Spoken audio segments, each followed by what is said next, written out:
Ok, hermano, entonces vamos a hablar de algo hoy que a lo mejor vale la pena, ¿no? Porque hemos hablado de muchos temas. Tenemos demasiadas cosas, demasiada información y, y ya sabes, o sea, el objetivo de nuestras conversaciones es como que crear, o no crear, sino como que traer a la luz que no hay una división entre el Dios de la realidad y el Dios de las escrituras, sino de que es el mismo Dios hablando y que todo funciona de la forma que Él lo diseñó, ¿entiendes? Entonces no hay necesidad de tener como que una, un enfoque religioso o un enfoque científico, sino que simplemente tener un enfoque en el Creador y ver cuál es su propósito para nosotros.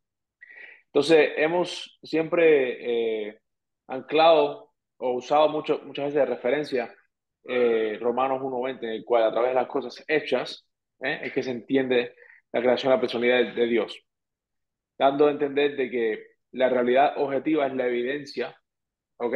De que lo que está escrito habla de él. O sea, es como que la garantía de que Dios se hace visible o se hace entendible a través de lo que tú y yo podemos experimentar y que todo el mundo puede experimentar, ¿ok?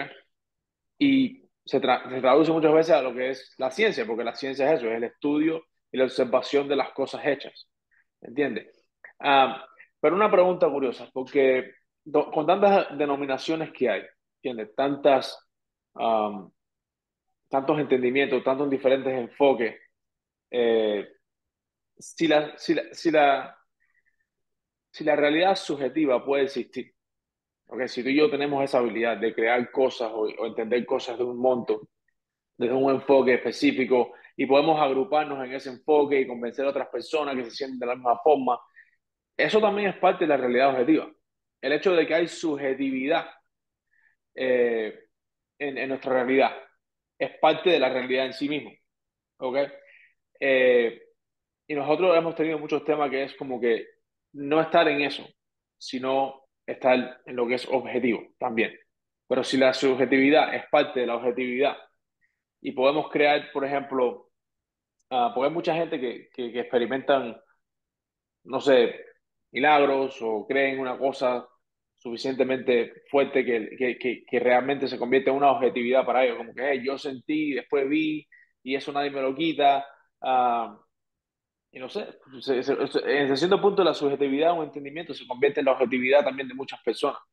Eh, y por eso es que yo creo que en la parte de cómo la gente interpreta la Biblia, toma eh, ¿cómo se dice? Mucha tracción, o sea, o tiene mucha fuerza eso de que mucha gente se puede agrupar en el mismo objetivo, en el mismo enfoque, porque todos, no sé, experimentan lo mismo de una forma. Ah, no sé si esa pregunta quedó bien elaborada, Sí, mira, pero nada, es como un contradicto a lo que nosotros estamos hablando, que es la objetividad, punto. El Señor se manifiesta en lo que es el objetivo, el mundo real, pero también existe la verdad, ¿no? O la objetividad, que nosotros podemos crear también realidades o tener enfoques o tener cosas que no necesariamente son comprobables, pero pueden ser vistos como lo de más allá o espiritual o cosas así. mira, de ahí viene el término moderno de que la verdad es relativa. O sea, Ujú. ¿a qué se refiere el término la verdad es relativa? Es que la subjetividad es la parte de nuestro procesamiento de interpretación de cómo vemos la realidad. Y por eso la verdad es relativa, porque cada cual va a ver el mundo a su manera, pero esto es una gran mentira. Porque sí, desde nuestra perspectiva, cada cual tiene su verdad, cada cual tiene un enfoque del universo y ahí donde está nuestra subjetividad. Pero la realidad está delante de todo el mundo y es la misma. Ahora, ¿cómo la miramos? ¿Cómo la vemos? Ese es el ejemplo de, por ejemplo, valga la redundancia, el elefante, un elefante visto por cinco ciegos que agarran partes diferentes, todos van a tener una interpretación subjetiva del elefante. Pero el que puede ver, vamos a decir que el que tiene la visión correcta en esta alegoría que estamos escribiendo, el que ve el elefante entero, va a tener una interpretación diferente a la realidad del que tiene la pata, el que está agarrado a una pata de elefante va a describir una columna fuerte, el que está agarrado de una trompa, entonces una trompa que es como una serpiente, y cada uno de ellos está describiendo la verdad que está percibiendo. ¿Ve? Y cada uno de ellos entonces ve una verdad relativa, porque es relativa a la limitación de la, de, del universo que están abrazando el elefante y su interpretación acerca del elefante. Entonces, todos ellos tienen cierta verdad. Todos ellos tienen cierta verdad, pero todos ellos tienen una parte del elefante. Y como tienen una parte del elefante y no tienen el elefante completo, nunca van a describir el elefante, van a describir partes de lo que ellos perciben del elefante, y estos 5 ciegos va a tener cada uno un mundo subjetivo donde hay realidades que están abrazando ese elefante.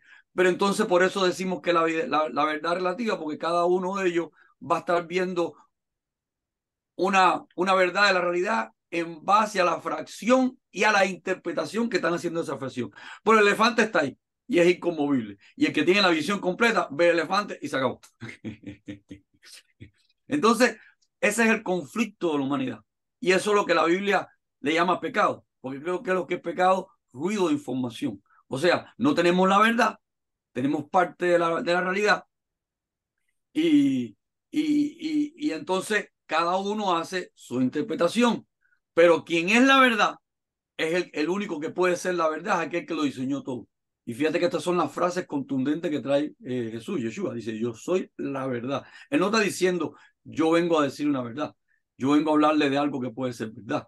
Él está diciendo algo que es, humanamente es un absurdo. Porque nadie puede ser la verdad. Nadie. A no ser que el diseñador de todo el universo se manifiesta. Y él está hablando, es lo que hemos dicho, que nosotros reducimos humanidad a este cuerpo. Él está hablando a partir de este cuerpo que él diseñó, porque es su herramienta, y él está diciendo, yo no soy lo que ustedes están viendo limitadamente en este cuerpo en el cual yo estoy hablando, porque se está manifestando en un cuerpo de hombre, un cuerpo humano. Pero él es el que diseñó ese humano, esa tecnología, y él la está usando para decirnos que él no es ese hombre que estamos viendo, sino que él está hablando a través de ese cuerpo. Por él es algo más que está fuera del sistema. Él es esa verdad, es ese diseñador, es el que tiene el panorama completo del elefante, y nos está diciendo, yo soy el que es, porque no hay otro.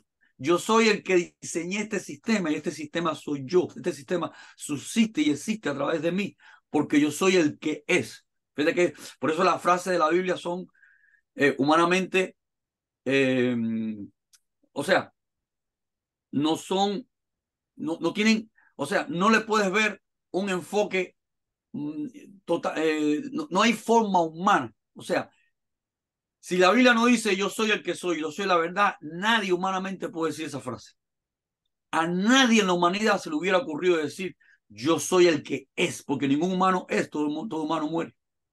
Ningún humano puede decir yo soy la verdad, porque los humanos, lo que tienen, un humano en su punto de vista tiene verdades, pero la verdad no es una persona, es más, o sea, ningún humano es la verdad, porque todo humano está dentro de la realidad y mira la realidad como que la realidad es la verdad. Y ahora se aparece alguien en un cuerpo humano que dice, yo soy la verdad. ¿Te das cuenta que esto primeramente da la evidencia que no puede ser una fantasía construida por un hombre?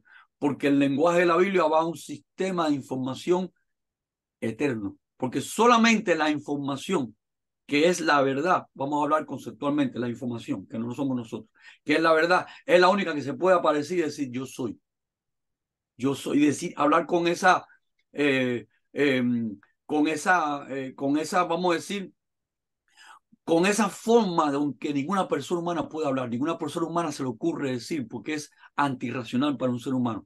Yo soy la verdad. Yo soy, el que siempre ha sido, porque ningún humano nunca ha sido. Y además, fíjate cómo después remarca, yo soy el Hijo del Hombre que está en el cielo. Yo no estoy aquí. O sea, vamos a hablarlo en lo que humanamente entendemos. Un ingeniero hablando de una computadora o con el mouse te dice, yo soy el ingeniero, yo soy el que te está hablando, que no está en la computadora. O sea, ¿tú me entiendes? Es lo que yo te decía, si la flechita de nuestro mouse hablara, nos dijera, porque esa flechita de nuestro mouse, nuestro brazo, nos dijera que realmente ella está ahí, pero yo, que soy el ingeniero, no pertenezco al mundo de la computadora. O sea, es como que la flechita de la computadora está hablando con otros elementos de la máquina. Le está diciendo, ustedes me están viendo a mí, pero yo no estoy aquí. Fíjate que Jesús hablaba en Yeshua hablaba en ese lenguaje. El Hijo del Hombre que está en el cielo. Yo no soy de este mundo. O sea, yo estoy usando este cuerpo para comunicarme con ustedes. Pero que yo esté en este cuerpo no quiere decir que yo sea humano igual que ustedes. Lo que este cuerpo, este diseño es mi herramienta y yo estoy hablando, yo no soy de este sistema. Yo soy la verdad, o sea, yo soy toda esa información que hace que este sistema exista. Eso está muy fuerte. O sea, yo soy toda la información y el diseño que hace que ustedes existan y este sistema exista. Por tanto, yo no estoy limitado a este sistema porque yo soy el que hace que todo esto exista. Yo estoy el Hijo del Hombre que está en el cielo. Y cuando él dice está en el cielo, ahí viene el paradigma histórico, que nosotros con la mentalidad eh, medieval hacemos del cielo una fantasía mística, subjetiva. Y Dios lo que nos está hablando en sus diseños. Si Él dice está en el cielo, es porque para nosotros humanamente el cielo es lo que más alto percibimos visiblemente. O sea, yo estoy, cuando Él dice está en el cielo, no se refiere al cielo físico, porque si agarramos ahora, hoy tenemos satélites, cohetes, agarramos un cohete, traspasamos ese cielo físico y vamos a seguir viendo astros, galaxias y cosas y no vemos a nadie en ningún lado, ni vemos a nadie sentado en ningún lugar, sentado en ningún cielo, porque nadie está sentado o sea, cuando Jesús, Yeshua, Dios, nos está hablando del cielo, nos está hablando en el lenguaje en que observamos la realidad. Y en este lenguaje que observamos la realidad, el cielo es lo más alto percibible por un ojo humano desde esta posición que estamos acá en la tierra. Entonces, cuando él dice yo estoy en el cielo, no se refiere al cielo físico, sino yo estoy en la máxima, o sea, yo estoy en el nivel más alto que puede existir, entendible por ti, porque yo no estoy en este, yo no soy de este mundo, yo soy el que es, o sea, todo existe y subsiste por mí. O sea, fíjense que esto nos trae un conflicto filosófico en el sentido que ningún humano ni ninguna fantasía construida por un hombre puede crear un lenguaje como este, porque esto es un lenguaje totalmente fuera de la razón humana, porque es un lenguaje que solo puede traer y solo puede transmitir el que realmente es el diseñador y el que, o sea, como hablando de forma sencilla, es como que realmente todo lo que conocemos como universo nos está hablando. Está diciendo, yo soy el que es, no hay otro. Yo soy el que hace que todo exista. Todo existe y subsiste por mí. Y es, la, es la ilustración que él le hace a Moisés. Él a Moisés le está hablando desde una zarza ardiente. O sea, le está hablando, fíjese cómo él, como el mejor maestro del universo, porque tiene toda la información, es capaz de reducirse a la mente con quien está hablando. Moisés está en un desierto. El lenguaje de Moisés, o sea, la cosmovisión de Moisés se reduce a lo que ha visto en su vida. Y le está hablando desde el mismo lugar donde Moisés está. Moisés está en un desierto, Moisés sabe que las zarzas arden constantemente por la sequedad del desierto. Pero ahora Moisés está viendo algo que no es normal, algo sobrenatural. Y a esto le llamamos milagro. Milagro le llamamos lo que no entendemos. Entonces, milagro le llamamos lo que no entendemos y cuando ocurre un milagro, lo vamos a interpretar según nuestra línea de subjetividad, según la fantasía que hemos construido en nuestra mente. O si tenemos la revelación verdadera de Dios. Pero si no, vamos a explicar un milagro en la línea de pensamiento que estamos. Ahora, Moisés estaba delante de un milagro. Moisés conoce el desierto. Moisés sabe que la zarza constantemente, por la sequedad, por el calor del sol, ocurren incendios espontáneos. Pues de repente está viendo aparentemente un incendio espontáneo, pero la zarza no se consume. ¿Qué está viendo Moisés? Está viendo un personaje que le está hablando, porque el fuego en la salsa que no consume le está hablando. Entonces hay dos cosas fuertes en este fuego. Uno está hablando, otro no consume a la salsa. ¿Por qué en un escenario una salsa que consume un fuego? Porque es el escenario de Moisés, un escenario que Moisés entiende perfectamente. Pero ahora, en ese escenario que Moisés entiende internamente, se le está añadiendo una información nueva. ¿Cuál es la información nueva? Este fuego que te está hablando ahora no necesita consumir la salsa. O sea, yo soy esa persona soy la única persona, no existe otra, que existe por sí mismo, porque yo soy el que es. Por ejemplo, todo lo que conocemos hoy en día es dependiente de algo. O sea, un carro es dependiente de la gasolina, pero no solamente de la gasolina, es dependiente de que le dé mantenimiento. Si tú no le das mantenimiento, se deshace. Pero así es un carro, así es una casa.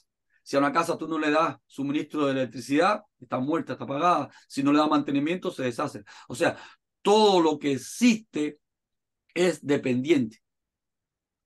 Ahora, ¿qué es lo único que no es dependiente? Hasta mismo sol que nos da la luz, sabemos que tiene una masa de helio, de combustible nuclear. Inclusive, como no entendemos, decimos, bueno, cuando se acaba ese combustible, se acabó el sol. Entonces, todo lo que existe, nosotros mismos tenemos que, para movernos, tenemos que comer. Entonces, cuando Dios le está hablando a Moisés, le está hablando en su lenguaje, le está hablando en lo que él entiende, le está hablando en lo que él ve constantemente, porque Dios es capaz de ir un buen maestro tiene que ir al lenguaje del alumno. Pero en ese lenguaje del alumno le está mostrando, le está dando una información nueva. Esta salsa no se consume, porque el que está hablando contigo y está hablando con Moisés, te le está mostrando que Moisés tiene delante una persona. O sea, pero ¿qué persona es aquella que no es común con lo conocido? ¿Y cuál es el factor diferente de esa persona que está hablando? Yo soy el que existe sin dependencia de nada, porque yo soy el que suscita, el que sostiene todas las cosas. Yo soy la fuente por la cual todo existe, por tanto yo no necesito consumir ni salsa ni nada para existir. Le está mostrando a Moisés que se está quemando una salsa, pero ese fuego que está quemando la salsa, que es lo que él conoce y está acostumbrado a ver, ahora sobre esa experiencia, lo que quiero decir, sobre esa experiencia conocida de Moisés, Dios le está mostrando una novedad. Eso es lo que significa nueva noticia, evangelio. Le está diciendo un mensaje, le está dando a Moisés algo nuevo. Le está diciendo, yo estoy hablando contigo y soy aquel que por encima de lo que tú naturalmente entiendes, que un fuego tiene que existir, que todo existe consumiendo algo, que todo existe dependiendo de algo, ahora está hablando contigo alguien que no depende de la zarza, en tu lenguaje, lo que tú entiendes, ahora está ocurriendo algo diferente. Yo existo sin consumir esa salsa y yo soy porque para todo sentido común humano, fuego es una fuente de energía, una fuente de luz, en todo sentido común más simple de un humano. El fuego, el sol lo vemos como fuego, el fuego es la fuente de todo, de luz, de energía, de todo. Y Dios está hablando con ese lenguaje. Yo soy esa luz, yo soy ese fuego, pero espérate, yo soy ese fuego único que no consume nada, porque yo soy ese. Después, en un pasaje, en el trato con Moisés, porque es un trato amistoso, donde él va enseñando, Moisés va aprendiendo. Ya en un trato más avanzado, él le dice, yo soy el que soy, yo soy el que es. Ese es el concepto que le está diciendo. A nadie humanamente se le ocurre decir esos conceptos. Yo soy el que es, yo soy el que soy, no hay otra cosa y todo lo que existe. Y después en las cartas de Pablo o las epístolas, vemos que se profundiza más en esto. Todo lo que existe y subsiste, existe por él. Entonces, fíjate, ¿qué estamos viendo acá? Esto no son términos religiosos, eso no son términos de creencia subjetiva. Estamos viendo un lenguaje eterno. ¿Por qué eterno? Porque solamente la realidad existe sobre algo que es inconmovible. Porque toda la realidad que exista y toda la subjetividad que tenemos existe sobre algo que está detrás de nosotros, que es aquello que hace que todo exista, que es aquello que hace inclusive que podamos pensar y tengamos nuestras subjetividades. Pero ¿cuál es el problema de nuestras subjetividades?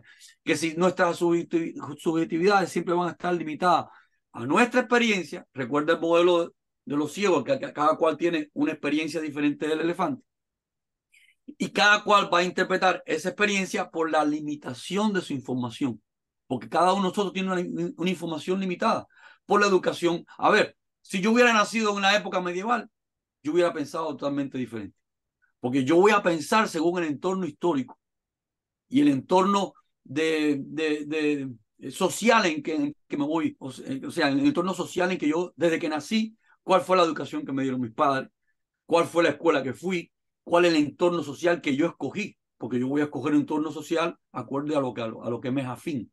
Y ahí es por eso que tenemos una humanidad con millones de creencias, con millones de subjetividades, y por eso que ¿cuándo vamos a entender la verdad? Cuando tengamos la mente de Cristo, la mente de Mashiach, la mente del diseñador, porque solo el diseñador tiene el cuadro completo de lo que él diseñó, la información completa de lo que él diseñó, porque él es el que trasciende la historia. Él es el que siempre ha estado, el que siempre es y el que siempre será.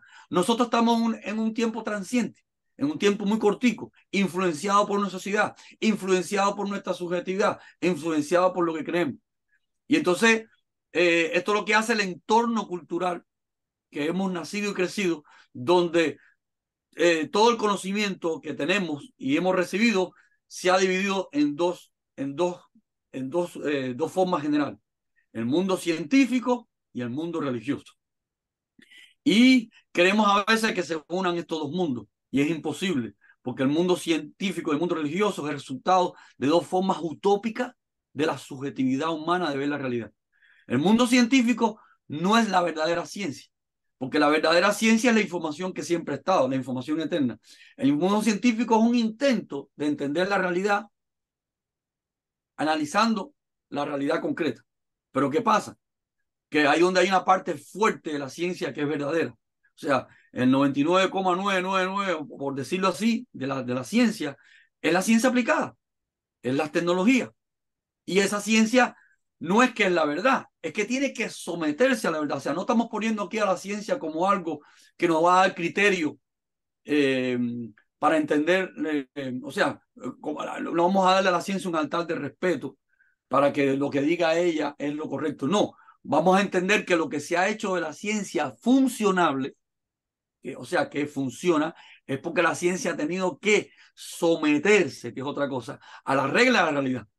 Si vamos a la historia de cualquier tecnología que hoy funciona, un barco, la aviación, un carro, cuando vamos a esa historia de sus orígenes, en los orígenes lo que tenemos son accidentes, accidentes, accidentes, accidentes, hasta que logran entender cómo se arma el barco y flota, hasta que logran entender cómo tiene que hacer el avión y vuela, hasta que logran entender cómo que tiene que ser el carro para que camine.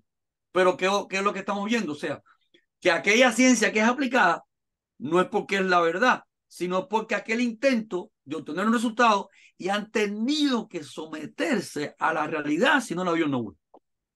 Entonces, esa parte de la ciencia, que es el mayor por ciento, porque es todo lo que usamos y vemos, porque todas las herramientas que usamos, si las usamos porque lograron someterse a la realidad y funciona. Esa ciencia aplicada nos dan evidencia, no porque la ciencia es verdad, o sea, la ciencia verdadera y eterna sí, pero o sea, la ciencia de la observación del hombre es la interpretación de lo que observa la realidad, que cuando llega a ser herramientas útiles y tecnología como esta computadora que estamos usando ahora, es porque han tenido que someterse a la realidad. Si no, no funciona ni la computadora, ni el avión, ni nada. Entonces, como ese sistema es el que logra suplirnos las herramientas, ese sistema cuando intenta explicar la realidad empieza la especulación. Que si venimos del mono, que si venimos de acá, que si venimos de allá. Y van a usar mezclas de mucha información de la verdad, como estos 5 ciegos, que cada uno tiene parte de la verdad. Un ciego tiene la trompa, un ciego tiene la pata, o un ciego tiene la cola. O sea, todas estas ciencias especulativas que tratan de entender el origen, porque para una cosa es tener un resultado y lograr hacer un avión, que es un resultado particular, y lograr hacer una computadora, que es un resultado particular, a tratar de interpretar el sistema completo, que es toda la información del sistema.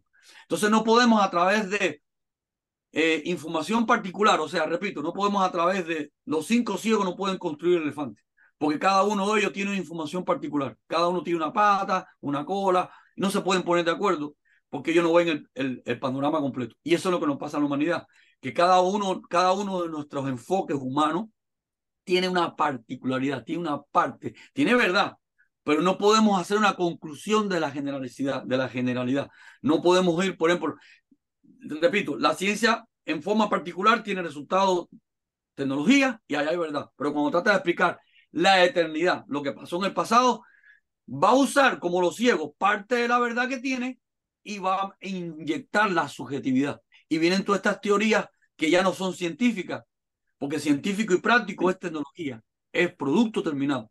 Pero especulación al pasado son teorías. O sea, ahí hay metaciencia que se mezcla con cosas que se conocen como los 5 ciegos que tienen parte del conocimiento del elefante, pero ellos van a agarrar lo que han abrazado del elefante más subjetividad, pero no ven el elefante. Entonces, eso es lo que le pasa al mundo científico, que para interpretar la realidad no tienen toda la información, sino es todo lo que durante lo poco, lo limitado que durante la historia de la humanidad han podido tocar, como la parte de los ciegos que han podido tocar del elefante. Entonces ahí la ciencia se mete en una parte subjetiva, cómo se creó el universo y cómo de dónde viene y cómo dónde salió la vida. Y ahí hay mezcla de muchas verdades que nos impresiona. Y como vemos que la mayoría de los casos la ciencia crea tecnología, empezamos a creer, empezamos a tener fe, a tener confianza de ese sistema científico que nos está describiendo la realidad. Y entonces ya lo que nos diga de cómo vino el universo, le creemos. Pero fíjate que ya opera una fe subjetiva de lo que creo de la ciencia. ¿Ves? Que no es la fe pragmática de cuando estoy viendo que el avión vuela. Entonces acá ocurre igual con la religión. La religión empieza a creer que entonces el enfoque religioso de que Dios existe. Y tenemos una evidencia, tenemos la Biblia, pero hay otros libros de otras religiones, ¿no? Y entonces se divide la humanidad en ver las cosas por lo que dice la Biblia. Pero la Biblia no es un ser que habla, es un texto escrito. O sea, realmente no es lo que dice la Biblia, realmente es qué es lo que nos está diciendo Dios. Pero si yo no tengo la mente de Dios y yo miro la Biblia con una interpretación teológica, una interpretación escolástica, yo voy a ver lo que el sistema escolástico, los dogmas me están imponiendo. Porque la Biblia, el libro físico, la letra física no habla. El que habla es Dios, pero Dios me va a hablar si yo lo estoy escuchando a Él. Por eso la fe es por el oír. Porque si yo no tengo una relación con Él y si yo no tengo la mente de Él, yo voy a leer la Biblia como los ciegos están leyendo el elefante. Cada uno lee una parte de la que puede percibir y cada uno está interpretando una subjetividad del elefante porque no tienen el elefante completo. Entonces, para yo leer la Biblia y tener el entendimiento completo de la Biblia, yo tengo que tener la mente del que me manda el mensaje. Yo tengo que escucharlo a él. Si yo tengo una mente teológica, escolástica, yo estoy limitado a una observación humana como los 5 ciegos que están tocando el elefante. Y acá es donde viene el problema, que hasta que nosotros humanos estamos dependiendo de 2 sistemas de pensamiento, ciencia y religión, que son como esos 5 ciegos que están tocando una parte de la realidad y haciéndose una subjetividad de la realidad y haciéndose una verdad relativa de la realidad. La verdad se va a hacer relativa a la limitación de la información que están sacando el elefante y a la forma subjetiva que ellos interpretan lo que están viendo. Eso es lo que tenemos delante, ciencia y religión. La ciencia se limita a la data, a lo que ha podido procesar durante siglos. Pero durante siglos jamás y nunca la ciencia va a procesar toda la eternidad de información porque es infinita. Entonces, como hay la mayor parte de la ciencia es ciencia aplicada, y es verdad, porque si no, el avión vuela y es verdad porque está ahí, está volando. Entonces empezamos a confiar de la parte especulativa, subjetiva de la ciencia, que en su limitación de lo que ha podido crear y construir, no porque es inteligente por sí misma ni tiene la información, sino porque tiene que someterse a la regla, que como dice Pablo, a través de las cosas hechas. Y esa historia ya sabemos que ha sido accidente tras accidente, hasta que no lo hagas bien, no funciona el avión. Entonces, queremos a veces que se unan los 2 universos. O sea, cuando digo universo, los 2 intelectos, ¿no? El científico y el religioso. Eso nunca se va a unir porque son 2 errores de percepción. Como el ciego que está abrazando la pata de un elefante, jamás y nunca se va a poner de acuerdo con el ciego que está abrazando la trompa del elefante. Porque la pata del elefante es diferente a la trompa. Solamente esos ciegos se pueden poner de acuerdo si sus ojos les son abiertos y perciben el elefante completo. Entonces, si a la religión se le abren los ojos y a la ciencia se le abren los ojos y perciben el cuadro completo, entonces es que vamos a entender todo, ya no de una perspectiva ni religiosa ni científica, sino la perspectiva de la verdad, que fue lo que Dios le hizo a Pablo. Dios le abrió los ojos a Pablo, porque Pablo estaba viendo la Biblia desde su perspectiva y su entorno teológico de su tiempo, como un ciego desde una porción humanista. ¿Y qué le dijo Yeshua? ¿Qué le dijo a Jesús? ¿Estás contra mí?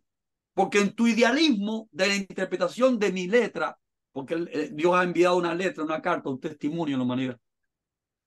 Por esa carta no habla por sí misma, sino que nosotros vamos a sentir que nos habla como la vemos. Pero Dios, ¿qué está haciendo? Le está quitando los ojos a Pablo. Le está quitando la subjetividad a Pablo. Ahí está la cosa. Le está quitando la subjetividad a Pablo para ahora al tercer día entregarle unos nuevos ojos a Pablo, que es la objetividad, porque esos ojos ya es ver la realidad a través de la mente del Creador. Por eso Pablo nos dice que si estamos en Cristo, en Machía, Pablo no está hablando de una teología cristiana o en el cristianismo o en el judaísmo. Si estamos en la mente de él, porque una teología o una religión es una interpretación de la escritura. Pero Pablo está diciendo, si estamos en la mente de él, ya somos, ya, o sea, tenemos la mente de él, ya tenemos la verdad. Dice Pablo que si estamos en la mente de él, ya no hay judío ni hay griego. Está diciendo, Pablo está hablando de las dos escuelas fundamentales que había en su tiempo. La filosofía griega, el humanismo griego y el judaísmo que había sido fiel a mantener las escrituras. Por una cosa es fiel manteniendo las escrituras y otra cosa es tener el entendimiento, la mente de la escritura. Porque Pablo había sido fiel a la interpretación de la escritura según la escuela y la tradición histórica, la interpretación humana del tiempo. Pero Pablo es confrontado y Dios le está cambiando a Pablo, le está quitando subjetividad, o sea, lo que nosotros entendemos como realidad relativa, la realidad es relativa, la está quitando esa parte. Pablo le está quitando la limitación al ciego que está abrazado a la pata del elefante. Y ahora Dios le está quitando sus ojos limitados, que fueron los ojos que se le abrieron a Adán. ¿Cómo empezó el pecado en Abraham? Adán se le abrieron sus ojos. Eso es lo que significa subjetividad. Adán empezó a pecar porque empezó a ver el mundo con sus ojos. No con, el único que tiene la verdad es Dios. Yo tengo que ver el mundo con los ojos de Dios. Nosotros fuimos construidos para ser un periférico de Dios. No lo digo yo, lo dice la Biblia. Un cuerpo de Dios. El cuerpo de Dios. ¿Qué es lo que es un cuerpo? ¿Qué es lo que es el cuerpo mío? El cuerpo mío es un periférico mío, es una herramienta mía. Si el cuerpo mío no ve la realidad a través de mis ojos, este cuerpo sin cabeza no puede moverse ni puede hacer nada. Nosotros fuimos... Pero una pregunta en eso, porque nosotros hablamos de que todo es básicamente una fábrica, se está buscando un resultado y todos los componentes de cómo se tiene ese resultado son planeados por el Señor. O sea, no hay como una variante, un error, como que de repente entró el error, Adán abrió sus ojos y se echó a perder todo lo que iba a hacer de todas formas. No, es parte del proceso. Entonces, esa batalla, ¿no? En el salir de la subjetividad, entrar a la objetividad. O sea, ¿cuál es el caso de uso? Sin responder mi propia pregunta, pero o sea, ¿cuál es el caso de uso de tener que pelear una batalla en la cual se siente como que estás tú? A ver, que tienes la de perder de todas formas. Porque si nosotros solamente estamos eh, más, ¿cómo se dice? Más inclinados a tener interpretaciones de lo que percibimos, porque todo el mundo vive en una parte del mundo, todo el mundo vive en un lugar, como se dice, una sociedad, una estructura que viene de años atrás. O sea, es como que voy a entrar a una pelea y tengo las patas y los brazos atados, porque o sea, no tengo toda la información de cómo vencer eso, ¿entiendes? En ese sentido, a través de lo que es la sociedad, lo que me enseñaron mis padres, es como que estás una desventaja. ¿Cuál es el caso de Permíteme, uso? Porque es, permíteme claro, ayudarte ahí en eso. sí, sí, ahora la hora es esa batalla. Porque si yo digo, si yo veo un perro, si veo una lagartija, cuando esa creación está hecha, ya tiene todos los ficheros de su realidad. Eso es una lagartija y va a ser una lagartija, ¿entiendes? No hay variedad, ella no se imagina nada, ella es como mosca, me tiro un árbol, me escondo en un hueco, corro así, y todos ellos son iguales en esa parte, ¿entiendes? De esa especie, es como que ya toda la información está en ellos viven en la verdad, ¿entiendes? Esa creación, ellos viven en la verdad de lo que ellos son, ¿entiendes? ¿Cuál es el caso de uso de la subjetividad? Más que esté ahí para que sea como un estorbo a llegar a alcanzar lo que es el Mira, propósito de esa creación. mira qué sencillo es. Primero, te voy a poner evidencia de que todo el proceso del mensaje bíblico es una guerra como nosotros conocemos la computadora hoy en día. ¿Cómo decimos cuando vamos a arreglar la computadora? Formatear, borrarle el disco duro. Fíjate que todo lo que nos está invitando Dios es a eso, para explicarte esa parte. Dios te está diciendo, tú tienes que ser mi pueblo santo. Santo significa apartado de todo lo que has entendido. Jesús dice, Yeshua dijo, nadie es digno de mí si no carga su cruz y muere todos los días. O sea, que fíjate las invitaciones que nos está tratando la Biblia. Tú tienes que morir a todo lo que has entendido para entenderlo a Él. Nadie es digno de mí si tú no cargas la cruz todos los días, si tú no te formateas, si tú no borras, que es lo que dice Pablo, no nos conformemos a este siglo, que esto es una carrera. Porque es una carrera, es la misma carrera como cuando tú le estás programando una computadora, quitándole, borrándole todo lo que tenía y la estás programando, le estás poniendo todas las aplicaciones. Fíjate que todo el mensaje de la Biblia es un update, como se dice en español, es una actualización. Actualización. O sea, todo el principio del mensaje de la Biblia es borra el disco duro y actualízate. ¿Cuál ha sido el error religioso nosotros? Nosotros cuando nos metemos en la religión nos metemos en una creencia. Y Dios no habla, Dios le llama a la creencia humana idolatría, subjetividad. Dios no está diciendo no. O sea, no quiere decir, porque la palabra creencia tiene dos varias. O sea, una cosa es que yo crea, que yo confíe en Dairo, o sea, que yo creo en ti como amigo, y otra cosa es que yo tengo una creencia de quién es Dairo. Que yo lea a Dairon en la Wikipedia, yo lea la biografía de Dairon, yo lea que. Entonces yo me hago una creencia que es Dairon, pero yo no conozco a Dairon. Y otra cosa es que yo conozca a Dairon, que yo soy amigo de Dairon y que yo crea en Dairon. Entonces cuando la Biblia habla de tener fe, no habla de la fe humana. La fe humana en la Biblia se llama idolatría. Habla de la fe de Él, tener la mente de Él, la fe que dice la Biblia, Cristo en nosotros, la esperanza en nosotros, la esperanza de gloria, Machía en nosotros, o sea, la mente de Él, la fe de Cristo en nosotros, porque es todo el mensaje bíblico es tener la mente de Él para encontrar la verdad. Ahora viene la pregunta, entonces, ¿para qué teníamos la subjetividad? Porque la subjetividad es la herramienta, es el área que yo tengo para escoger si yo quiero tener la mente de Él o no. O sea, es como el barro, fíjate que por esto Dios le dice al profeta, ve a la casa del alfarero, porque acá Dios le está dando una clase al profeta de cuál es el proyecto de Él. Y cuando vamos a la clase del alfarero, estamos recibiendo una clase maravillosa. Fíjate cómo Dios nos ilustra con su creación. Porque ¿qué tú estás viendo en las manos del alfarero? Tú estás viendo en las manos del alfarero una dicotomía. Hay un barro que se va sometiendo a sus manos y la mesa está dando vueltas. Y hoy hay un barro que va obteniendo, pero hay otro barro que va saliendo, que no se somete, que va saliendo. Y si el alfarero ve que la figura no le queda como él quería, la vuelve a romper y la vuelve a armar. Pero ¿qué estamos viendo en la interacción de entre las manos del barro y el alfarero? Que hay un barro que es santo. ¿Cuál es el santo? El apartado, el que logra hacer la figura final. Y hay otro barro que se revela contra las manos, que sale entre, o sea, que es el estorbo. O sea, ¿para qué nuestra subjetividad? Para decidir, porque primero tenemos que entender cuál es el producto final. Dios está diseñando un amigo, Dios está diseñando una esposa, pero en el diseño de un amigo y una esposa hay una parte subjetiva. ¿Cuál es la parte subjetiva? Si la esposa quiere aceptar, si el amigo nos quiere aceptar.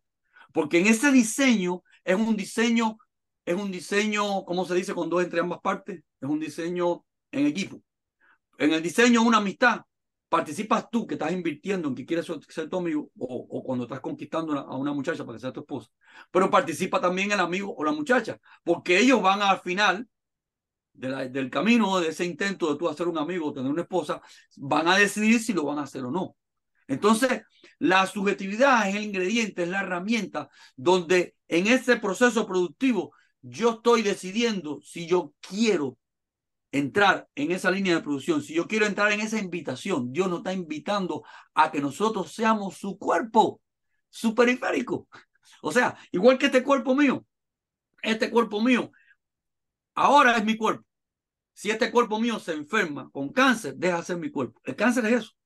Es una serie de células que no se ajustan a mi cuerpo, no se ajustan a los intereses míos y empiezan a crecer como que le dan la gana y me destruyen porque no es mi cuerpo. O sea, ¿cuál es la diferencia del cáncer a la célula sana? Las células sanas son unas células santas, están sometidas a mi interés, al proyecto de mi cuerpo. Ellas hacen lo que yo necesito. Yo necesito caminar, yo necesito vivir, ellas están en función mía. Ese es el pueblo santo, el cuerpo sano, el pueblo apartado para mí. Pero ¿cuál sería un cuerpo malvado, un cuerpo rebelde? El cáncer. Son células que no están conectadas al propósito del cuerpo, ya crecen y crecen, hacen una nación diferente a mi cuerpo y termino yo teniendo dos naciones adentro y en la forma que la nación errada crece más que la nación correcta, yo desaparezco. Entonces, esta es la subjetividad, que nosotros que somos barro en las manos del alfarero, Dios nos ha dado a escoger si queremos ser su esposa o no. Porque si no está en la escogencia, entonces Dios no puede diseñar una esposa o un amigo. Fíjate que son varias formas con que Dios describe el plan. O sea, somos esposas, somos amigos. Abraham, el padre de la fe, fue el primer amigo y al mismo tiempo fue su primera esposa. Fue el primer cuerpo donde Dios habitó totalmente, porque Noé fue obediente, Enoc fue obediente, pero el único hombre que los hijos de Abraham son hijos de Dios, porque ya el cuerpo de Abraham es el cuerpo de Dios, fue Abraham. Por eso Abraham es el padre de la fe, es el primero que entiende el programa completo, que entiende el elefante completo. Por eso Abraham vio, ya, ahí sí, sí, dime. No, ok, el ahora, ¿cómo que el cuerpo de Abraham fue el primer cuerpo que Dios habitó completamente? O sea, estás hablando de que, porque ahora ya estás hablando de que a nivel Cristo, ¿entiendes? Como que él ya estuvo en a ver, explica eso. Ya, ¿Cómo ya, ya, ya, que te voy a aclarar ahí. O sea, Cristo, Cristo o es. sea, de repente dijo Sara, ya, la No, verdad no, no, soy espérate, yo. espérate, espérate. La diferencia, la diferencia. Cristo es Ajá. Dios, no es alguien que decidió aceptar a Dios. Cristo es Dios en su tecnología. O sea, Cristo es Dios usando esa tecnología. La tecnología es Dios el que está usando la tecnología directamente. Ahora, Abraham es otro que está en el cuerpo, que está decidiendo si a esa tecnología, a ese Abraham, Dios va a ser la cabeza. ¿Entiendes? Cristo no es alguien que acepta a Dios. Cristo es Dios mismo usando la tecnología. O sea, es Dios mismo usando la tecnología. Yo soy, aquí estoy, pero Abraham es alguien quien tiene la tecnología y tiene que decidir si Cristo, si Dios va a ser su cabeza o no. Y, y en la historia, antes de Abraham, vemos hombres que obedecieron. Enoc obedeció, caminó con Dios. Noé obedeció, fue el que trajo la renovación, la redención, o sea, a través del cual después del diluvio pudo continuar la historia. Pero fíjate que ninguno de ellos tuvieron hijos que eran de Dios. Cuando aparece el primer personaje que los hijos de Abraham son los hijos de Dios y el pueblo que sale de Abraham es el pueblo que sale de Dios, porque Abraham es el primero que logra entender, que logra hacerse amigo de Dios y permitir que su vida y su historia va a ser manipulada por Dios. Donde ahora los hijos de Abraham son los hijos de Dios, porque Abraham y Dios son una copropiedad. O sea, Abraham permitió ser el primer periférico de Dios aceptándolo a él, porque Machía, Cristo, es Dios directamente entrando al sistema. ¿Entiendes? Machía, Cristo es Dios directamente entrando al sistema con su tecnología. Pero Abraham es alguien que está aceptando si quiere ser ese barro en mano del alfarero, pero porque Noé fue barro en mano del alfarero, le hizo caso a Dios, pero no entendió el proyecto completo, no logró entender totalmente que ahora, fíjate que a Abraham se le cambia el nombre, a Noé no se le cambió el nombre, a Enoc no se le cambió el nombre, porque en Abraham empiezan a caminar a los dos personajes, Abraham y Dios. Abraham sometido por Dios y Abraham aprendiendo, porque Abraham sigue cometiendo errores, pero ya está en las manos del alfarero totalmente. O sea, es el primer hombre en que la maquinaria empieza a arrancar completa. Y por eso es que surge por primera vez en la historia el pueblo que es hijo de Dios. Fíjate lo que le dice Dios a Moisés cuando va a Egipto. Dile al faraón que deje a salir a mi hijo de Egipto. O sea, mi hijo, ¿quién es? Los que eran hijos de Abraham, porque yo y Abraham somos uno. O sea, Abraham es el primer hombre que se hace uno con Dios. Que entonces el plan histórico, en la historia del barro, en las manos del alfarero, empieza. Por eso es que en la historia surge un pueblo que es un pueblo que es de Dios, que es el pueblo de Israel. Un pueblo que está creciendo, ¿ves? Que hay, que comete error, pero es el pueblo, fíjate que es el único pueblo en la historia que es como un barro en sus manos. Él los castiga, si se portan mal los arma, los vuelve a desarmar, les echa arriba enemigos, porque son de él.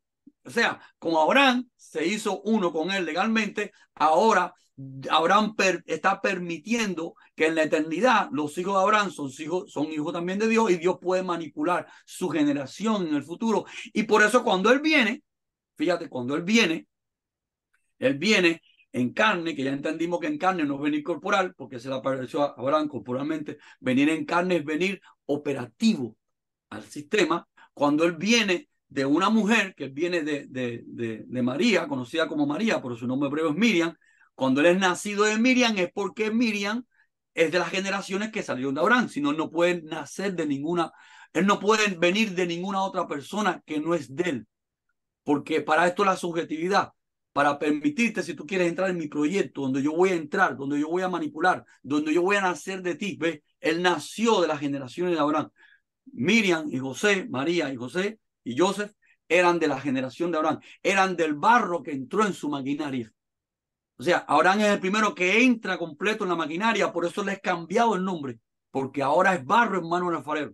Ahora es Abraham, padre de multitudes, pero de las multitudes que son del alfarero, del proyecto histórico de la esposa que Dios está construyendo. Entonces, por eso se llama un pueblo santo, porque es aquel pueblo que está separado, como en el alfarero, en la mesa del alfarero tenemos un barro santo. ¿Cuál es el barro santo? El que termina el producto, el que se sometió a la regla de las manos. ¿Cuál es el barro rebelde? El que se salió del diseño, que quedó en la mesa.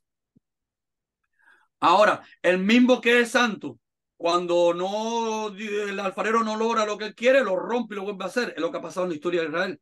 Dios ha roto el pueblo, o sea, de nuevo te rompo que para volverte a procesar, porque vas mal. Pero ¿por qué lo puede hacer Dios legalmente? Porque Dios no hace eso con la humanidad, nada más que con su pueblo. Porque hubo uno que se llama Abraham, que se hizo uno con él, por tanto le dio la capacidad legal que ahora todos los hijos que salen de Abraham son sus hijos, los pueden manipular. ¿Qué es lo que ocurrió con nosotros que vinimos después? Que lo que hemos aceptado a Cristo, a Machía, lo que nos hemos insertado al olivo, al proyecto. Hemos venido a insertarnos al proyecto. Pero, ¿cómo nos insertamos al proyecto? Porque nos decimos, ¿qué significa cuando decimos nos arrepentimos de nuestros pecados? Que nos estamos arrepintiendo de nuestro ruido del sistema. Lo que pasa es que a veces no hemos entendido completamente esa frase. Y la aplicamos según la línea teológica o el trasfondo donde estamos, la reducimos a lo que entendemos y nos convertimos a esa línea de pensamiento, pero realmente arrepentirme de mis pecados no es arrepentirme de que yo robé, de que yo maté. Esos no son mis pecados, son consecuencias de mis pecados. Robar y matar no es mi pecado, son consecuencias de lo que yo puedo llegar a hacer. Mi pecado es todo lo que yo opino, todo lo que yo pienso, toda la esencia de mi cosmovisión. Eso se llama arrepentirse de mis pecados, formatearme completamente, borrar el disco duro. Eso es lo que es la verdadera guerra espiritual. Es una destrucción espiritualmente de mi cosmovisión y ir programando mi mente con la mente de Cristo, y esto no lo digo yo, lo dijo Pablo. Ya no vivo yo, sino Machía, sino Cristo. O sea, Pablo cuando estaba en la teología de la Biblia, estaba mal, estaba en contra de Dios, porque era una teología, era una interpretación. ¿Cuándo Pablo estuvo correcto? Cuando fue programado con la mente de Machía, porque ahora tiene la interpretación correcta, porque la fe es por el oír. ¿Qué es lo que significa oír? Yo tengo que tener relación con mi amigo. La fe no es por teología, la fe no es por filosofía, no es por línea de pensamiento, no es por exegética, por hermenéutica, es por oír. Sí, oír no es algo auditivo, porque un sordo puede oír a Dios. Oír se refiere a relación, que yo tengo una relación concreta con Él. Por eso el primer y más grande mandamiento, ¿cuál es? Escucha Israel, Shema Israel. Ese es el primer y más grande mandamiento, el principal. Porque si yo estoy en ese, yo voy a entender todo lo demás. Yo voy a entender el plan de Dios. Y no me va a afectar ninguna teología, ninguna denominación, ningún punto de vista humano, porque yo estoy Shema Israel. Escucha Israel. Yo soy amigo de Dios. Yo no estoy escuchando, yo no estoy interpretando una línea teológica. Yo estoy con la mente de Él, escuchándolo a Él, entendiéndolo a Él. Es una relación concreta, porque lo otro simplemente es subjetividad, utopía, es fantasía, es lo que yo creo de Dios. Y al final ahí está la idolatría, porque soy yo. Soy yo. Y la Biblia dice que ya, dice Pablo, ya no vivo yo. Eso fue lo que Abraham hizo. Abraham hizo un pacto de muerte. Abraham murió delante de Dios. Abraham partió animales y caminó sobre animales muertos. Y le dijo a Dios, si yo me equivoco, me vas a matar así. O sea, Abraham le regaló a Dios su derecho de vida. Dice, Abraham caminó sobre animales partidos. Que eso significa que yo estoy, o sea, era un lenguaje de la época. Los hombres en la antigüedad, cuando caminaban sobre animales partidos, estaban diciendo, si yo, era un pacto que hacía entre dos amigos, entre dos, un proyecto. Y yo te decía a ti, si o sea, caminábamos los dos entre animales partidos, animales muertos, desangrados. Y yo te decía, si yo te fallo, tienes el derecho a matarme. Y tú me decías lo mismo. Nos entregábamos los derechos de vida. Ya dependíamos unos de otros. Yo podía matarte cada vez que yo quisiera y tú podías matarme cada vez que tú quisieras. Porque ya mi vida no es mía, es tuya. Y ya tu vida no es tuya, es mía. nos hacíamos uno. Eso fue lo que hizo Abraham. ¡Qué locura! Sí, eso no lo hizo nadie en la historia. Claro que Dios lo invitó, pero Dios invita a alguien que tiene el entendimiento, porque Dios no puede invitar a alguien que no entiende. Entonces, Pero, pero ahora,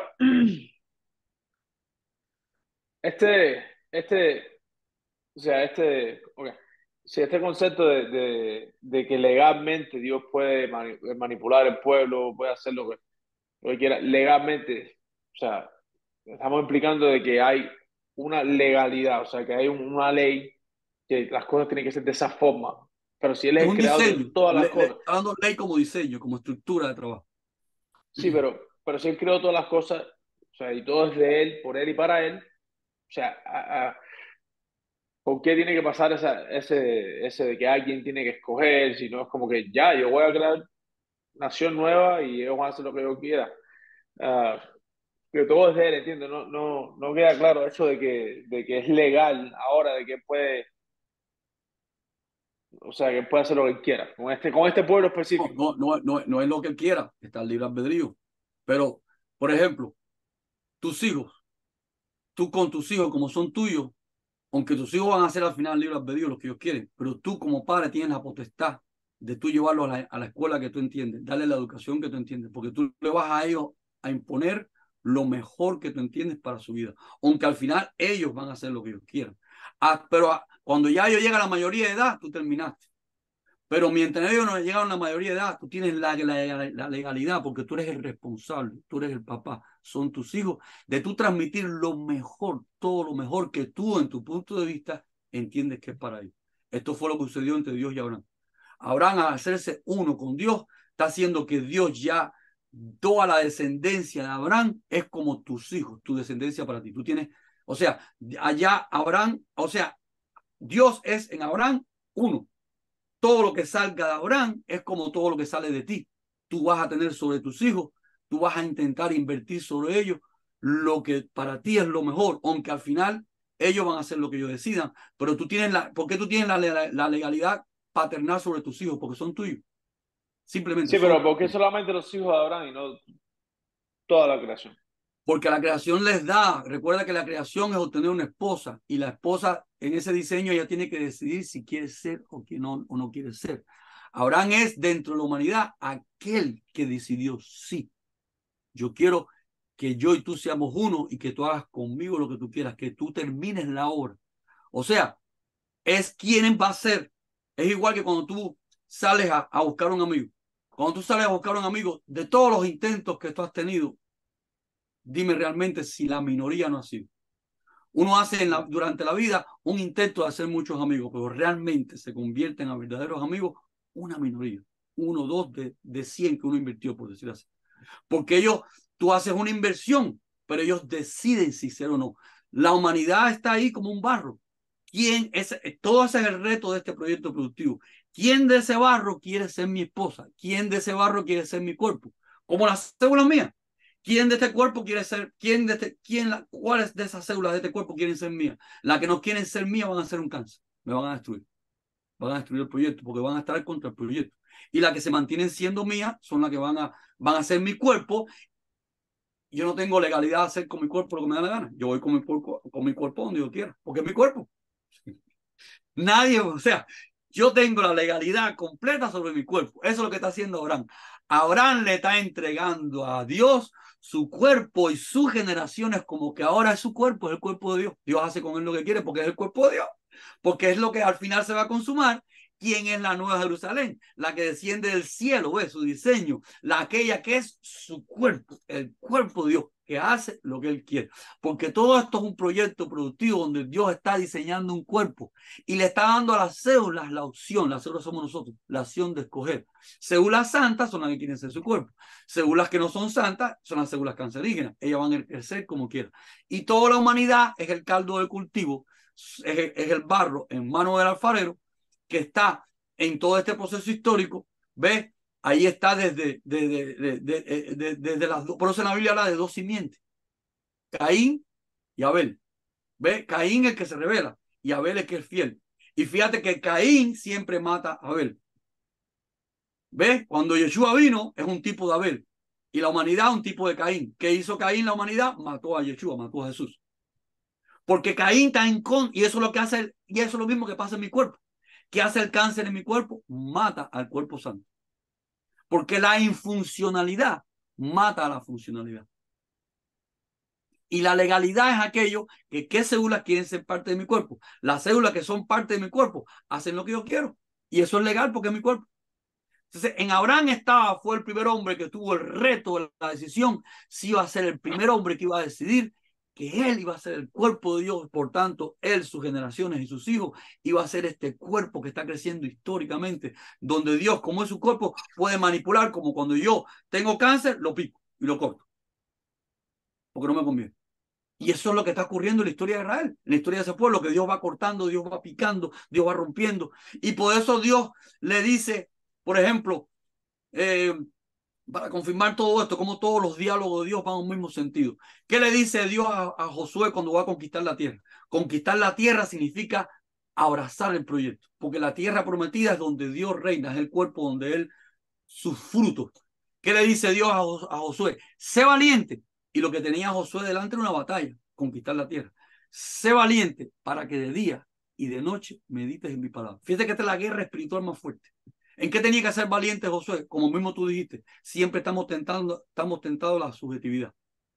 Sé valiente para que no te metas en la subjetividad, José, para que de día, digo Josué, para que de día y de noche, esto está en el libro de Josué 1:8, sé valiente para que de día y de noche medites en mi palabra. Y entonces, y tan solo entonces, todo se irá bien. ¿Por qué hay que ser valiente? Porque es una guerra, porque siempre tendemos a nuestra subjetividad. Y es una guerra en la que yo tengo que estar constantemente, como dijo Yeshua, nadie es digno de mí si no carga la cruz todos los días. Y como dijo Pablo, ya no vivo yo, sino Machía. Pero Pablo cuando puede decir esto porque estaba en esa guerra, ya no vivo yo, es no vive mi subjetividad, mi error, porque estoy en él. Porque así se lo dijo Josué, sé valiente para que de día y de noche, fíjate que Dios no le dijo a Josué que tenía que tener un momento de oración como hacemos nosotros. Ay, un momento de oración, un ratico de oración. No, sé valiente para que de día y de noche, hasta en el sueño. No es, esto no es una hora de oración ni un día de oración, no, es un estilo de vida. Sé valiente para que de día y de noche medites en mi palabra. Nosotros hemos hecho a veces de la oración una cosa subjetiva, pero no, es una guerra constante, es una guerra entre la mente de Dios y la mente mía, entre si yo estoy pensando a través de él o estoy en mi subjetividad. Por eso es que Pablo dice, ya no vivo yo. Y fíjate que este es el modelo del tabernáculo. El modelo del tabernáculo es un proyecto de destruir la mentalidad humana, la subjetividad y construir la mente de Machía, la mente de Cristo. ¿Por qué destruir? Porque el tabernáculo empieza con formatear, borrar, quemar. Empieza con se llama el altar de fuego. Tú para entender el programa de formar la mente de Cristo en nosotros, que es la luz que está en el tabernáculo, los 7 espíritus de Dios, tú tenías que pasar por un fuego, ser quemado completo, formatearte completo, borrarte completo. O sea, no vas a entrar al Espíritu de Dios, no vas a conocer a Dios, no vas a conocer la verdad, dicho en un lenguaje moderno, no vas a entrar a la señal hasta que quites el ruido. Fíjate que todo el proyecto de la Biblia es un proyecto de programación, es un proyecto entre el ruido y la verdad, es un proyecto de constantemente estar en update, ¿cómo se dice en español? Actualizado. Actualizando información nueva. O sea, es un proceso, fíjate que el lenguaje de la Biblia es un lenguaje eterno, es el lenguaje de la tecnología. Ningún aparato tecnológico hoy funciona si no tiene un update constante, una actualización constante. Y en la actualización que hace el teléfono o la computadora, va a borrar cosas pasadas y va a renovar. Entonces, todo el lenguaje en la Biblia está ahí. Dios le dice a Josué, sé valiente para que de día y de noche medites en mi palabra. Y después que dice, cuando Jesús viene, Yeshua viene y camina entre nosotros, orar todo el tiempo. Yeshua no dijo orar en un momento de oración, hacer un momento de oración. Eso no está mal. Puede haber momentos que nos juntamos, que intensificamos, pero la oración verdadera no está reducida a un tiempo, un espacio, una actitud en la vida que se llama orar en todo tiempo, que es una lucha. No es que yo estoy diciendo, Señor, estoy orando contigo, no. Es una lucha en nuestra mente de mirar el mundo a través de sus ojos y no mi subjetividad. Porque yo siempre que esté en mi subjetividad, estoy como esos 5 ciegos en un error, en una parcialidad de la realidad, en la pata del elefante y no en el elefante. Entonces esa guerra diaria de ser valiente, fíjate que dice, por eso que después creo que Pablo una carta dice, el reino de los cielos lo arrebatan, ¿quién? Los valientes. ¿Los valientes en qué? En superar esa guerra. Porque yo siempre tengo que estar confrontándome. Yo tengo que entender que yo siempre soy idólatra, siempre soy fantástico, siempre soy subjetivo. ¿Quiere la demostración práctica? Mire la humanidad, todo el mundo piensa diferente. La realidad es relativa porque cada cual ve la realidad a su manera, por eso es una gran mentira. Por eso siempre estamos en bronca. Desde la familia, en la casa tenemos discusión, porque pensamos diferente. Pero vamos a la sociedad, guerra. Y en las guerras siempre el otro le echa la culpa al otro. Aquel tiene la culpa, yo voy a defender. Aquel tiene la culpa, porque todos estamos en qué. ¿Qué es lo que muestra la historia de la humanidad? Fíjate, cuando tú vas a la historia de una selva, eso no pasa. En la selva hay armonía, todo funciona bien. Y aunque los animales se están comiendo uno a otro, por parte del programa, es para que eso sustenta, es el sistema, porque recuérdate que todo existe porque se alimenta de otro. Es un sistema perfecto donde todo se alimenta de otro y el sistema subsiste. Donde eso, donde único no se cumple en el humanismo. El humanismo es un sistema autodestructivo. O sea, las leyes de la humanidad son subjetivas, van cambiando con la perspectiva histórica y es el desastre de la humanidad. Guerra, divisiones, crisis, ve. Pero cuando vamos a una selva, a un lugar donde no está el humanismo, donde no está el ruido, donde está la verdad, todo funciona bien. En todos los sistemas que el hombre no toca, funcionan perfectamente. ¿Dónde está el problema? En la subjetividad. ¿Y por qué está puesta la subjetividad? Porque estamos en un proceso productivo. Porque esa humanidad es un barro, como en la mesa del alfarero, que se está definiendo. ¿Qué barro sigue el modelo y entra en la estructura? Y fíjate que esta estructura es una sola pieza, porque es la pieza, es Dios, es Él, como este cuerpo mío es un solo cuerpo. Solamente cuando se mete el cáncer ya hay dos cuerpos. Y si el otro crece, me mata. Pero cuando hay un solo cuerpo, o sea, ¿qué humanidad es santa? Santa, a veces nosotros interpretamos la palabra santidad como algo místico. No, santidad no es algo místico. Santidad es como un pelotero. El pelotero es santo para la pelota, porque él se separó para la pelota, él practicó pelota, él aprendió pelota, él es profesional en la pelota. Ese hombre es un santo para la pelota. Un pianista, un buen pianista de éxito, es santo en el piano. Santo significa más nada que separado, por a veces nosotros lo interpretamos como algo místico, esotérico. No, no, el pueblo santo es el que está en mi diseño, es el que está en mi estructura, es el que está en mi alabanza. Y alabanza no es simplemente una canción puede tener un tema de alabanza. Alabanza es que estoy en su diseño. Yo alabo a Dios que estoy en su diseño, que yo estoy en su, eso fue lo que hizo Abraham. Abraham lo que hizo fue alabar a Dios, entrar en su diseño, en la oferta que Dios nos ha hecho si queremos ser su esposa. Por eso cuando dice que cuando Abraham, Dios le pidió el hijo a Abraham, dice la Biblia que cuando Abraham fue con su hijo a entregarlo, dice que Abraham fue a alabar a Dios. O sea, que lo que estaba haciendo de entregar a su hijo era alabar a Dios, porque estaba en armonía con el diseño, con lo que Dios estaba, la prueba que Dios lo estaba entrenando. Si yo soy su cuerpo, yo tengo que entregárselo todo. Como este cuerpo mío está entregado totalmente a mí, este cuerpo mío no hace nada que no haya visto de mí. ¿Es correcto o incorrecto? Si este cuerpo hablara, dijera, yo no hago nada que no haya visto de Carlos Canino. ¿Qué es lo que decía Yeshua? Yo no hago nada que no haya visto del Padre. Porque él era el cuerpo del Padre, la manifestación. Así lo dice la Biblia, la imagen visible del Padre. Es la manifestación visible, es ese cuerpo, ese periférico. Esa forma en la que, igual que tú y yo ahora nos estamos comunicando con un cuerpo, que es la pantalla de la computadora. Esta pantalla de la computadora es un periférico de nosotros, una imagen visible de nosotros. Si esta pantalla de la computadora hablara, dijera, yo no hago nada que no haya visto de Dairo, o no, yo no hago nada que no haya visto de Carlos Canino, porque son imagen visible de nosotros, son periféricos de nosotros, son la forma en la que nosotros podemos manifestarnos, hacernos visibles en distintos universos. Tú estás en Texas, yo estoy en Michigan, pero yo me estoy manifestando contigo en Texas y tú te estás manifestando conmigo en Michigan, a través de una tecnología que si ella hablara dijera, yo no hago nada que no haya visto el Padre. Esta tecnología es santa de Dairon y santa de Carlos Canino, porque está apartada para nosotros, está funcionalizada, eso es lo que es santidad. O sea, y de la misma forma que esta computadora está permitiendo que nosotros hagamos esa conferencia. Esta computadora, si esta computadora no fuera santa porque tuviera un virus, no funciona. Y no hace lo que nosotros queremos. ¿Qué es lo que es el virus? El ruido. Eso es lo que es el pecado. Y nuestra subjetividad para eso. Si nosotros vamos a vivir en nuestro ruido, en nuestra imaginación, en nuestro pecado, porque no queremos ser la esposa de Dios, no queremos ser su cuerpo, o nosotros vamos a aceptar para lo cual fuimos creados, que es su diseño. Por eso se dice que si entramos a su diseño, vamos a ser salvos, porque va a terminar el producto, porque el producto no está terminado. Por eso entrar a la salvación, porque nos vamos a salvar. El que no entre en el diseño no va a ser terminada la obra. Entonces, ¿ves? Es aquello que la subjetividad para eso, para yo poderle decir a él, sí, quiero ser tu esposa, no, quiero vivir mi subjetividad. Y por eso los valientes son aquellos que de día y de día y de noche, como estas células de mi cuerpo, de día y de noche están conectadas a mí, de día y de noche. Cuando ellas se conectan a la subjetividad, cáncer, un problema, una enfermedad. A eso es lo que le llamamos enfermedad. Esa es la idea.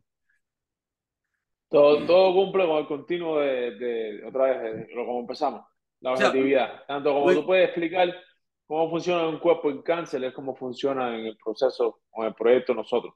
La rebelión, ya. lo importante es entender que el lenguaje de la Biblia no es lenguaje místico, ni teológico, ni humano, ni pertenece a ninguna religión. El lenguaje de la Biblia es el lenguaje del Creador, y si entendemos al Creador desde su mente, porque en Dios no hay separación entre religión y ciencia. Él es la verdad, Él creó todo esto, Él fue el que puso la ciencia y las reglas y las leyes de este universo, y Él fue el que nos mandó una carta de invitación como esposa. Y esa carta la vamos a entender, como dice Pablo, hasta a través de las cosas hechas se hace visible lo invisible. O sea, lo que estamos poniendo por evidencia, que esto lo que estamos haciendo en esta conferencia es poniendo como evidencia. Evidencia es un hecho científico, lo que estamos mostrando, que el lenguaje de la Biblia tiene un isomorfismo, es coherente con los diseños de la creación. Y el error que ha habido en la religión y en nosotros como humanos en separarnos con una mente científica y una mente religiosa, es hacer una interpretación eh, subjetiva de la Biblia, donde tenemos un trasfondo medieval, un trasfondo o sea, no es porque ellos estaban mal, si nosotros hubiéramos nacido en esa época hubiéramos hecho lo mismo. Es que hoy tenemos la ventaja histórica y hoy no somos más inteligentes. Hoy tenemos la ventaja histórica, que tenemos las tecnologías, que tenemos que la ciencia ha corrido, como dice el libro de Daniel, y al correr la ciencia hay más información para ver esa coherencia perfecta, maravillosa, que los principios que definen la realidad objetiva son los mismos principios y es el mismo lenguaje que está en esa carta, en ese testimonio, en eso que llamamos palabra de Dios, porque en sí, la palabra en sí misma no es la letra, sino es la mente que está detrás de la letra. Y entonces cuando vemos la palabra, que es la mente que está detrás de la letra, vamos a ver una correspondencia perfecta entre sus diseños eternos y su palabra, su letra, que él usa sus propios diseños como palabra para mostrarnos su proyecto. Y el error es haber tomado esas imágenes, esos patrones y haberlo visto de una forma fantástica, de una forma fabulosa, como fábula, como dice Pablo a Timoteo, déjate de fábulas y leyenda de vieja, que esto es columna.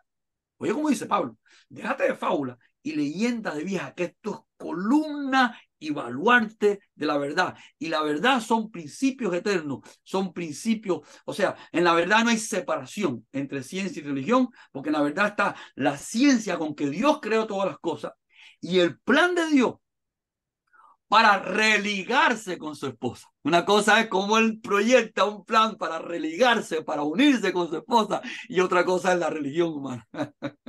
Porque si hay, Ajá. la palabra religión sí tiene un trasfondo correcto, porque Dios quiere saber con qué esposa se va a religar, cuál es la que va a decidir, y por eso es un proyecto de religar, que esposa me quiere aceptar, y lo vimos en las 7 fiestas, que al final las 7 fiestas es un proyecto donde empieza él dando la vida por su esposa, porque toda esta creación y todo este proyecto es por su esposa, donde él mismo da la vida, para al final casarse con ella. ¿Y por qué tiene que dar la vida? Porque si él regaló el libre albedrío y la subjetividad, sabe que está abierta la puerta al error y va a haber muerte. Es un paso, o sea, la muerte y el error es parte de la línea de producción. Igual que cuando tu niño está aprendiendo a caminar, tú sabes que aprendiendo a caminar tiene que haber error, porque él tiene que caerse, darse un golpe para saber cómo se camina correcto o incorrecto, porque él es una inteligencia artificial independiente a ti, y él va a recibir tus consejos, pero él tiene que experimentar cómo lo hago bien, cómo lo hago mal, ¡bumba! Que viene el golpe, porque va aprendiendo, porque sin error es imposible aprender, porque sin el error y el golpe yo no sé lo que está mal.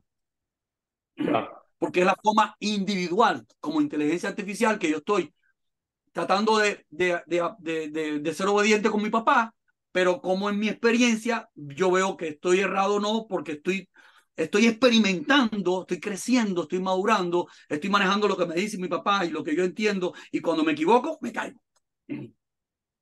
Ahí está la Claro. esencia de la subjetividad.